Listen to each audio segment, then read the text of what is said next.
Now you put water into a cup, it becomes the cup. Put it into a teapot, it becomes the teapot. Now water can flow or creep or drip or crash. Be water, my friend. Focusing our visual attention on one particular point is incredibly effective for all types of goal pursuit. So let's apply this visual tool in a very simple way to any type of goal that you want to pursue. Maybe it's a workout, maybe it's cognitive work of some particular sort.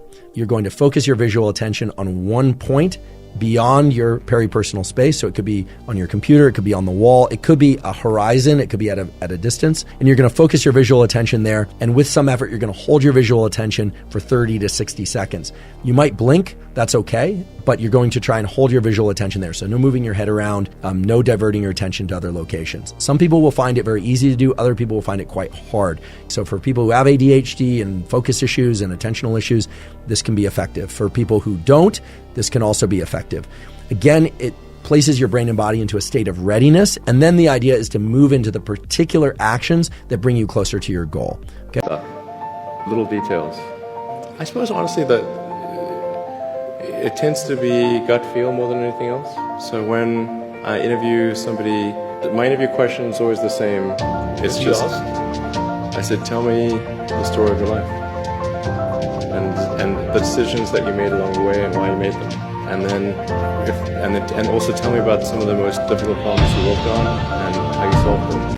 There's a chance that you're trying way too hard to change your life. You're expending all of your willpower on things that don't require it. Let me give you an example. I've been playing hockey for about 20 years. So after 20 years of conditioning, what do you think happens to me when I step inside a hockey rink? I immediately want to play hockey. The environment and the smells and everything about being inside a hockey rink creates a downhill slope that makes me just want to play hockey. But little do we realize, everything in our life is like this, especially the spaces that we most commonly occupy. Even the smallest things, like the layout of our furniture, what foods are on display in our kitchen. Every room in your house is telling you to live your life in a certain way. And a lot of the time, those ways are ways you want nothing to do with. And then when we try to live our life differently, it just feels like we're swimming upstream all the time. We can't figure out why nothing ever sticks. I had one habit that I developed when I was at college that was actually a very bad habit, which was I like to show people that I didn't do any work and that I didn't go to classes and I didn't care. And then at the very last minute, like 2 days before the test, I'd get serious about it. And people thought that was funny. Then when I went into business, that was a really bad habit, and it took me a couple of years to get over that. Nobody praised me because I would do things at the last minute.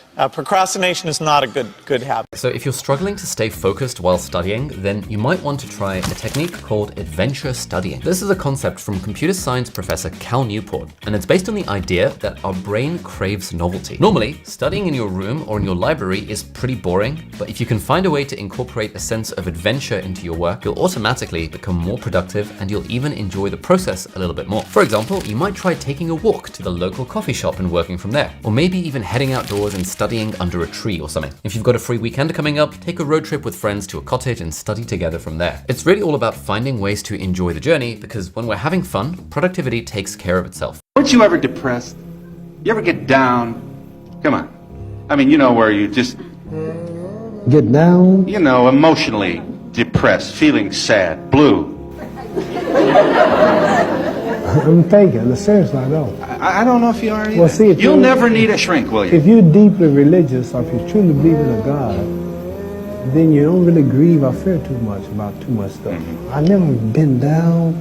I would if my daughter or son they got killed. And that's never happened. Death has never happened real close to me yet. Or to say your mother just passed, that would get me. But nothing like it's happened yet. So I've never been really just down.